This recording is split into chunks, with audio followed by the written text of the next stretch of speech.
Hey guys, what's going on? My name is Juan Diego and I'm here to teach you how to roll past simple tense. So let's get started. So as you guys may know, past simple is a basic. Past simple is one of the easiest tenses we have. But here's the problem. We have irregular and regular verbs. For regular verbs, you only have to put ed at the end of the verb. But for irregular verbs, there are unique ways to call verbs in past. So you have to learn them by heart. When talking about regular verbs, we have how to put ed, and there are some verbs which has this little peculiarity. They, for example, end in an e. When they end in an e, we have to make sure we only put the d. For example, the word close. I closed the door 2 hours ago, for example, and you only have to put d instead of ed. We have, for example, verbs which ends in y, and we change that y for an I, and we put ed. For example, the word or the verb study. I studied pretty hard last night. To make affirmatives, it's very simple. You only have to put, as I said, ed if it's regular verb, or the unique way to call the verb in past if it's irregular. Some examples of this are I played football yesterday, or I went to work last night. To make negatives, you only have to put didn't as an auxiliary verb. It goes before the verb. But here's the thing, you cannot put the verb in past and didn't together. It has to go in infinitive. So here are some examples of this. I didn't go to work last night. And last but not least, we have how to make questions. How to make questions or making questions is pretty much of making negatives. In terms, we have to use did as the first word we use in the sentence, and the verb goes in infinitive. So for example, did you go to work last night, or did you play football yesterday? Hi guys, my name is Valentina and today I'm going to explain you how to use past perfect. So when we talk about that something that happened in the past, we sometimes want to refer back to something that happened before that time. So in that moment is where we can use past perfect. The structure is very simple. It's only had plus a past participle verb. Look at these two sentences.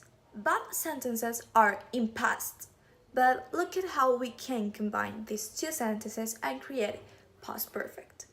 So we can use past perfect, in this case was have left, when we want to talk about something that happened before another thing. It also exists past perfect continuous. And the difference is very simple. We add a had been. Look at this example.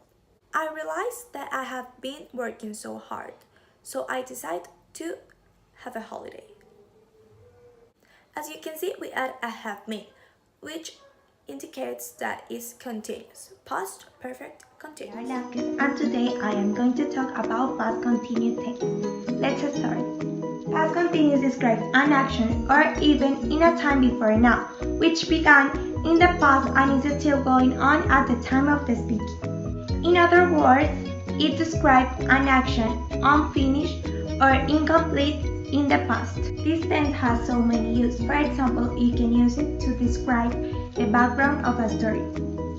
Like, she was doing her homework as he came into the room. Also to describe an unfinished action that was interrupted by another event. To express a change of mind, and for many more. Okay, about the structure or form of the sentence. So the past continuous of any verb is formed by two parts. First, the past form of the verb to be, that can be was or were, and the verb with ing.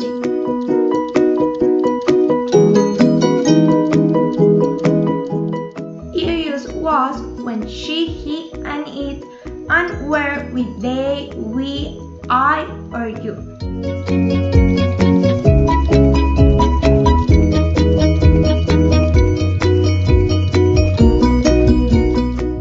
If it is affirmative, first goes the subject, then the to be verb was or were, and finally the verb with ing. If it's negative, you add a not. For example, she was not reading.